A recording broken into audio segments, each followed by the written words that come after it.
Hi there. My name is Avil Beckford, and this is the latest episode of the One Problem podcast. We know that there are tens and thousands of problems in the world. We don't want to get overwhelmed. So we're going to tackle them one problem at a time. Most of the guests who come on this program, I have some sort of prior relationship with them. And that's the case with my special guest today, Laura Flessner. I met her on LinkedIn. I think we have known each other for about 6 months now. She is an innovation and leadership coach. Over to you, Laura. Thank you so much, Avil. It's such an honor to be here today with you. And so the one problem that I would love to talk about today is the problem of wanting to be seen as a leader, but no one else sees it except for you. And this is particularly prevalent in what I'll call diverse professionals, women and minorities, even introverts, etc. And this has a lot to do with biases that we have in the brain that we are often not even aware of. And I have them too.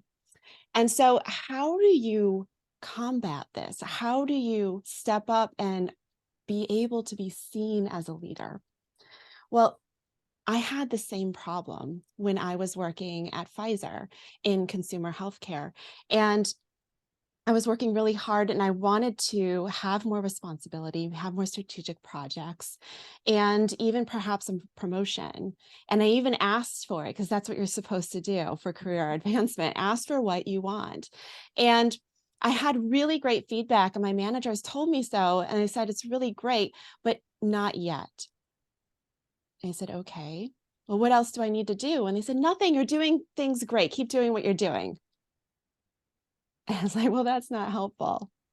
Like, obviously, they don't really see me as the leader that I see myself as. But of course, I am a woman. At the time, I had 3 small kids. So a young mom, and I'm Asian, which is, we're known for really good hard workers, but not necessarily in leadership. And I'm an introvert, so I work behind the scenes often.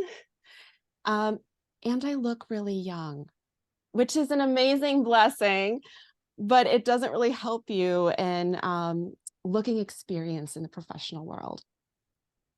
And so what I ended up doing, not knowing this is what it was doing at the time, I had a side project. I had an idea that we needed an innovation space at work. And we were said to be an innovative company, but I look around and it's cubicle land. And this is when pre-COVID, people were actually in the office. And I'm like, how can you be innovative that way? So I'm in R&D. I'm not known as an innovation guru whatsoever, but and plus I wasn't in management, no director, no political influence. But I pitched the idea and I was able to get president stakeholdership and $1.5 million and half of an office floor to completely reconstruct into this new innovation space that people can collaborate in. And after the first year it opened, over 65 teams used it. All of a sudden, people saw me differently. They said, oh, Laura can do this? I wonder what else she can do. And all of a sudden, I was being asked to be on different projects that I didn't even ask to be on that were more strategic. I did end up getting a promotion. And when I jumped where I wanted to jump outside of R&D into the commercial side, a role that I had no formal training in, the management was ready to take a chance on me. And so what I've realized from my experience now is that you can show up as a leader by being an innovative leader, showing your innovative leadership. And what is that? That is what I call the next step beyond thought leadership.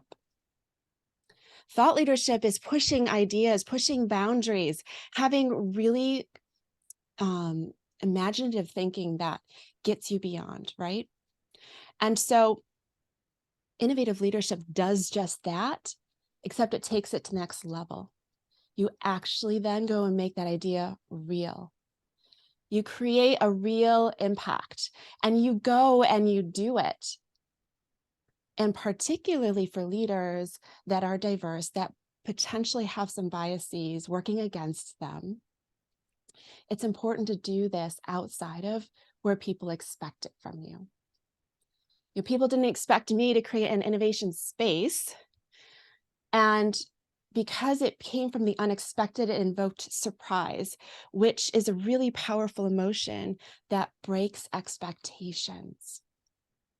So then it starts to break the biases that people have against you, and they level set to, oh, what else is possible from you? And so that's what I love to share, is that being an innovative leader is so powerful and anyone can do it. It doesn't matter your level. Honestly, it doesn't matter your expertise, because great leaders find the information, they find the experts. They don't have it themselves, but they are able to push and move things forward and make it happen. And that, I believe, anyone can do, and especially you that's listening. So thank you so much, Avil, for this opportunity. I hope that people understand now that innovative leadership is an option that you can choose to be able to help others see you as the leader you are, that you know you are. All right, over to you, Avil. Thank you so much. I attended your master class, and when you mentioned the distinction between thought leadership and innovative leadership, it made so much sense to me. It's like up-leveling. So thank you so much, Laura. Absolutely.